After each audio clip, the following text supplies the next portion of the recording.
Item ಯಾವುದೇ ಇರಲಿ try ಮಾಡಿ ಆಚಿ ಚಿಕನ್ ಮಸಾಲಾ. ರಾಜ್ಯ ಬಿಜೆಪಿಯಲ್ಲಿ ಅಡ್ಡ ಮತದಾನದ ವಿಚಾರಕ್ಕೆ ಸಂಬಂಧಪಟ್ಟಂತೆ ಈ ಕ್ಷಣಕ್ಕೂ ಕೂಡ ಅಡ್ಡ ಮತದಾನ ಮಾಡಿದವರು ಯಾರು ಅನ್ನೋದನ್ನ ಪತ್ತೆ ಹಚ್ಚಕ್ಕಾಗ್ತಾ ಇಲ್ಲ.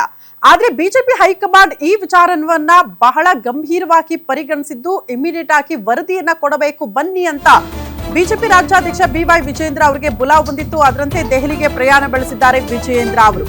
ರಾಜ್ಯ ಬಿಜೆಪಿಗೆ ಅಡ್ಡ ಮತದಾನದ ಪೆಟ್ಟು, ಪಕ್ಷಕ್ಕೆ ಅಡ್ಡ ಮತದಾನ ಕೊಟ್ಟಂತಹ ಶಾಸಕರು ಯಾರು ಅದನ್ನ ಪತ್ತೆ ಹಚ್ಚಬೇಕಾಗಿದೆ. ಹೈಕಮಾಂಡ್ ಅಂಗಳದಲ್ಲಿ ಕ್ರಾಸ್ ವೋಟಿಂಗ್ ಚೆಂಡು ಇದ್ದು ರಾಷ್ಟ್ರಾಧ್ಯಕ್ಷರ ಸಮ್ಮುಖದಲ್ಲೇ ಇವತ್ತು ಹೈ ವೋಲ್ಟೇಜ್ ಚರ್ಚೆ ಆಗಲಿದೆ. ಮಧ್ಯಾಹ್ನ 12 ಗಂಟೆಗೆ ರಾಷ್ಟ್ರೀಯ ಅಧ್ಯಕ್ಷ ನಿತಿನ್ ನಬೀನ್ ಅವರನ್ನ ಭೇಟಿಯಾಗಲಿದ್ದಾರೆ. ಈಗಾಗಲೇ ದಿಲ್ಲಿಗೆ ಹೋಗಿದ್ದಾರಂತೆ BY ವಿಜೇಂದ್ರ ಮತ್ತು R ಅಶೋಕ್ ಇಬ್ಬರಿಗೂ ಕೂಡ ಬುಲಾವ್ ಬಂದಿತ್ತು ವರಿಷ್ಠರಿಂದ. ಅಡ್ಡ ಮತದಾನದ ಕುರಿತು ಸಂಪೂರ್ಣ ಮಾಹಿತಿಯನ್ನ ನಿತಿನ್ ನಬೀನ್ ಕೇಳಲಿದ್ದಾರೆ. ರಾಜ್ಯ ಬಿಜೆಪಿ ನಾಯಕತ್ವದ ವಿರುದ್ಧ ಹೈಕಮಾಂಡ್ ತೀವ್ರ ಅಸಮಾಧಾನಗೊಂಡಿದ್ದು ವಿಜೇಂದ್ರ ಅಶೋಕ್ಗೆ ಸಾಲು ಪ್ರಶ್ನೆಗಳನ್ನ ನಿತಿನ್ ನಬೀನ್ ಕೇಳಲಿದ್ದಾರೆ ಅನ್ನೋದ್ರ ಡೀಟೇಲ್ ಸಿಗ್ತಾ ಇದೆ. ಕಾರಣ ನಿಮ್ಮ ಶಾಸಕರು ನಿಮ್ಮ ಹಿಡಿತದಲ್ಲಿ ಇಲ್ವಾ, ಯಾಕೆ ಹಿಂಗಾಯ್ತು ಅನ್ನೋದನ್ನ ಪ್ರಶ್ನೆ ಮಾಡಲಿದ್ದಾರೆ. ಆ ವಿಚಾರಕ್ಕೆ ಸಂಬಂಧಪಟ್ಟಂತೆ ಬಿಜೆಪಿ ರಾಜ್ಯಾಧ್ಯಕ್ಷ BY ವಿಜೇಂದ್ರ ಮತ್ತು ವಿಪಕ್ಷ ನಾಯಕ R ಅಶೋಕ್ ಇಬ್ರು ಕೂಡ ಕ್ಲಾರಿಟಿ ಕೊಡಬೇಕಾಗುತ್ತೆ. ಹಾಗಾಗಿ ಯಾವ ರಿಪೋರ್ಟ್ ಅನ್ನ ಹಿಡ್ಕೊಂಡು ಹೋಗಿದ್ದಾರೆ ಕ್ಲಾರಿಟಿ ಕೊಡೋದಕ್ಕೆ ಇಬ್ಬರು ನಾಯಕರು ಅನ್ನೋದು ಸದ್ಯ ಇರುವಂತಹ ಕುತೂಹಲ.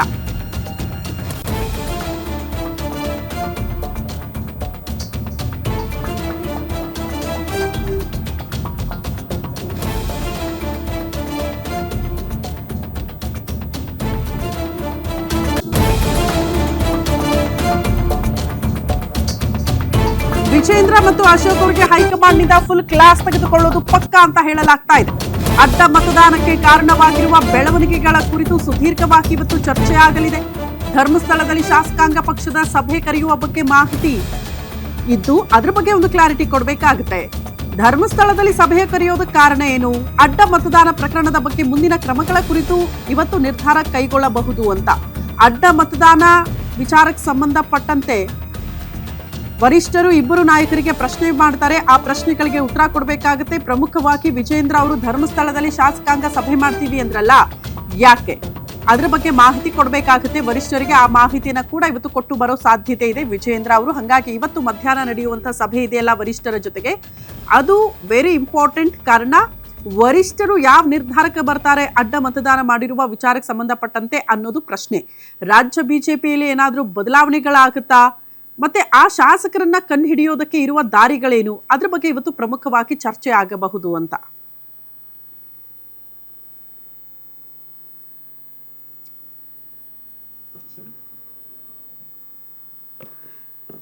ನಿತಿನ್ ನಬೀನ್, ಹಾಗಾದ್ರೆ ಏನ್ ಕೇಳಬಹುದು ವಿಜೇಂದ್ರ ಅವರು ಮತ್ತು R ಅಶೋಕ್ ಅವ್ರಿಗೆ ಅನ್ನೋದ್ರ ಬಗ್ಗೆ ಡೀಟೇಲ್ಸ್ ಅನ್ನ ನಿಮ್ಮ ಮುಂದೆ ಇಡ್ತಾ ಇದೀವಿ. ಶಾಸಕರು ಅಡ್ಡ ಮತದಾನ ಮಾಡಿದ್ದು ಯಾಕೆ, ಅದ್ರ ಬಗ್ಗೆ ಕ್ಲಾರಿಟಿ ಕೊಡಬೇಕು. ಶಾಸಕರ ಮನಸ್ಸು ಕಾಂಗ್ರೆಸ್ ಕಡೆಗೆ ವಾಲೋದಕ್ಕೆ ಕಾರಣ ಏನು?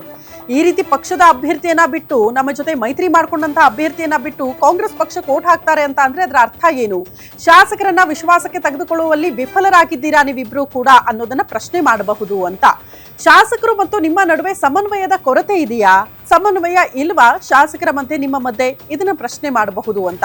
ಶಾಸಕರನ್ನ ಹಿಡಿದಿಟ್ಟುಕೊಳ್ಳುವ ಸಾಮರ್ಥ್ಯ ಇಲ್ವಾ ನಿಮ್ಮಿಬ್ಬರಿಗೂ ಕೂಡ, ಇದನ್ನ ಪ್ರಶ್ನೆ ಮಾಡಬಹುದು. ಪ್ರಮುಖವಾಗಿ ವಿಜೇಂದ್ರ ಅವರಿಗೆ ಅಡ್ಡ ಮತದಾನದ ಕುರಿತು ನಿಮಗೆ ಮೊದಲೇ ಸುಳಿವು ಸಿಕ್ಕೇ ಇರ್ಲಿಲ್ವಾ, ಇದ್ರ ಬಗ್ಗೆ ಚಿಕ್ಕ ಹಿಂಟ್ ಕೂಡ ನಿಮ್ಗೆ ಇರ್ಲಿಲ್ವಾ ಅಂತ.